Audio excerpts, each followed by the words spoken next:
여러분, 집값이 급등할라. 요즘 시장의 분위기를 보면 가능한 일이죠. 실제 재건축들을 중심 또 재개발을 중심으로 해서 집값들이 올라가고 있습니다. 올라가고 있어요. 그래서인지 야당의 핵심 관계자들도 이렇게 이야기합니다. 규제를 모두 풀면 집값이 또 들썩일 텐데 재건축 활성화와 규제 사이에서 고민이 많다. 이렇게 이야기를 합니다.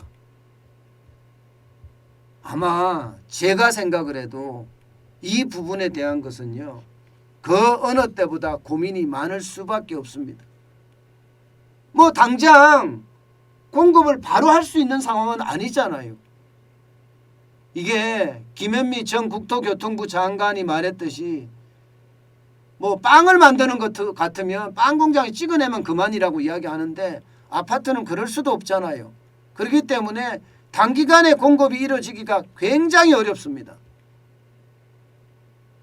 그런데 단기간에 공급을 하려고 또 국민이 원하는 곳에 지금 공급을 하려고 재건축이나 재개발에 대한 공약이 그동안 많이 나왔었거든요.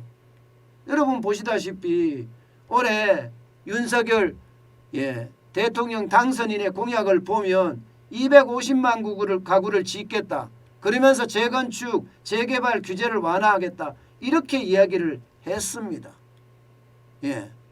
그런데 이게 지금 집값들이 쭉쭉 올라가니까 이제 불안한 겁니다. 실제로도 집값이 올라갑니다. 강남 상구 실제로 아파트를 보면 강남구 마이너스 0.01에서 보합으로 올라섰습니다. 송파구, 제가 있는 곳이 송파구인데 마이너스 0.01에서 여기도 보합으로 올라섰어요. 강동구는요 마이너스 0.03에서 마이너스 0.02까지 그 낙폭을 줄였습니다. 이 말은요 재건축이나 재개발에 대한 이슈가 시장을 달구고 있다는 뜻이에요. 그러니까 지금 대통령직 인수위원회도 전문가들을 중심으로 해서 이게 집값이 올라가면 안 되는데 집값을 어떻게 떨어뜨릴 건가, 거기에 굉장히 고심하는 모양새예요. 일단 집값이 급등하게끔 안 가는 방법은 조합원 지위 양도 제한을 지금 더 강하게 하겠다 이런 얘기가 나오거든요. 쉽게 말하면 조합원의 지위를 양도하는 금지 지점, 금지 시점을 안전진단 통과 후에 재개발 같은 경우는 정비구역으로 지정한 이후로 앞당기는 것을 검토하고 있다고 합니다. 앞당기는 것을. 저는요 집값이 올라가서는 안 됩니다. 집값이 올라가면 또 한 번 많은 사람들의 서름이 다 켜켜이 쌓일 겁니다. 그 어느 때보다 집값은 떨어져야 합니다. 공급을 일으키고요.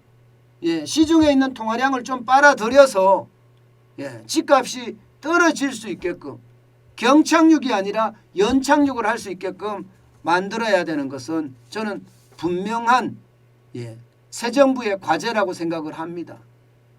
그래야만요 우리 국민들이 집 때문에 고민 안 하거든요. 집 때문에. 그렇지만 지금 분위기는 굉장히 달라지는 분위기라서 좀 두려운 거죠. 실제 말입니다.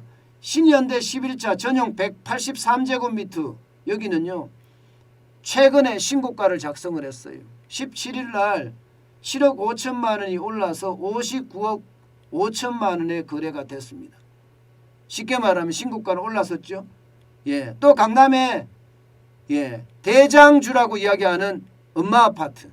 엄마 아파트도 이게 호가가 오르긴 했는데 거래는 안 됐지만 25억 한 7천만 원 하던 이야기가 호가가 27억 7천만 원까지 한 2억 원 정도 올랐습니다.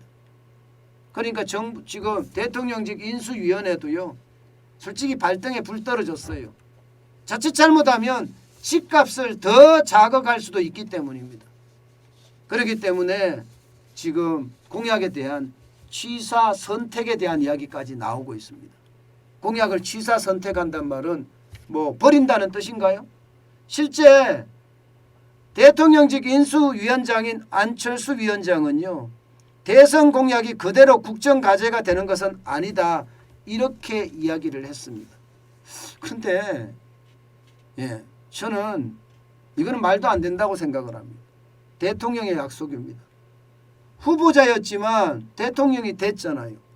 후보자에서 대통령이 된 것은 공약 때문에 대통령이 됐다고 이야기할 수 있는데 갑자기 지금 와서 공약은 공약대로 하는 것이 아니라 국정과제로 안 한다 이런 말 이야기는요.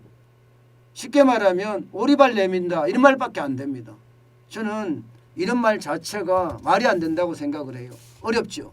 그러면 이게 대선 공약을 해놓고 국정과제가 되지 않고 이것을 만약에 바꾼다면 대통령이 설명해야 될 문제입니다. 당연히 해야 되고요. 이런 거는요.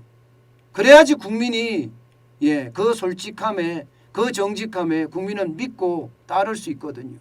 그렇지 않고 또 밀실에서 이루어지고 또 일방적으로 그냥 통보식으로 이루어진다면 이것은 말이 안 됩니다. 그만큼 지금 정부의 문재인 정부에 실망한 그 이야기들이 여기서도 그대로 드러날 수 있다는 것 반드시 명심해야 합니다. 공약은 공약대로 가되 선후의 문제는 있을 수 있습니다. 선후의 문제는 먼저 하고 나중에 하고 이렇게 할 수는 있지만 공약 자체를 폐기하는 것은요. 그것은 국민의 어떤 신뢰를 저버리는 일이다. 저는 그런 생각해 봅니다. 분명한 것은 공약은 공약대로 대통령의 약속이었으니까 지켜가되 집값을 잡을 수 있는 방향 그것은 철저하게 찾아내는 것 그 어느 때보다 필요하지 않을까 저는 생각이 듭니다.